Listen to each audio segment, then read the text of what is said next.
Hi hello இன்றைக்கி நம்ம வீடியோவில் கீரை கூட்டு வந்து பண்ண போகிறோம். வீடியோக்குள்ளே போகிறது முன்னாடி நம்ம சேனலை சப்ஸ்கிரைப் பண்ணாதவங்க சப்ஸ்கிரைப் பண்ணிக்கோங்க. கூடவே பெல் பட்டனையும் கிளிக் பண்ணி ஆளுங்கிற ஆப்ஷனையும் கொடுத்துருங்க.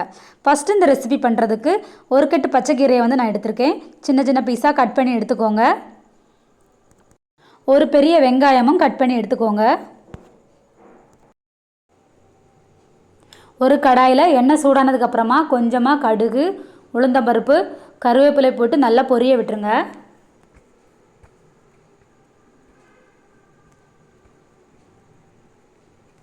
பொரிஞ்சு வர நேரத்தில் கட் பண்ணி வச்சுருக்க வெங்காயத்தையும் அதில் போட்டு நல்லா வதக்கி விட்டுக்கோங்க.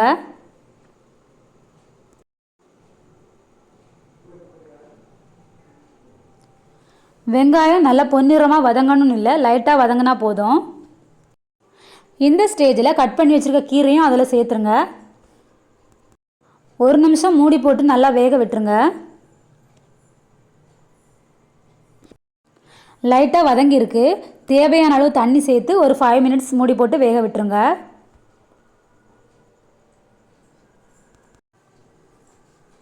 கீரை நல்லா வெந்துருச்சு. இந்த ஸ்டேஜில் வந்து கொஞ்சமாக சால்ட்டு, மஞ்சள் தூள், ஜீரகத்தூள் எல்லாத்தையும் போட்டு நல்லா வதக்கி விட்டுக்கோங்க. ஒரு அரை கப் துருவின தேங்காய் வந்து மிக்சியில் அடித்து எடுத்துக்கோங்க.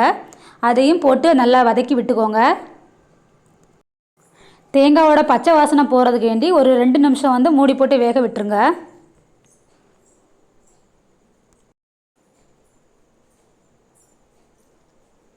அவ்வளோதான், கீரை கூட்டு வந்து ரெடி ஆகிடுச்சு. நீங்களும் வீட்டில் செஞ்சு பாருங்கள். செஞ்சு பார்த்துட்டு இதோட டேஸ்ட் எப்படி இருக்குன்னு கமெண்டில் சொல்லுங்கள். வீடியோ பிடிச்சிருந்தா லைக் பண்ணுங்கள், ஷேர் பண்ணுங்கள். பாய்.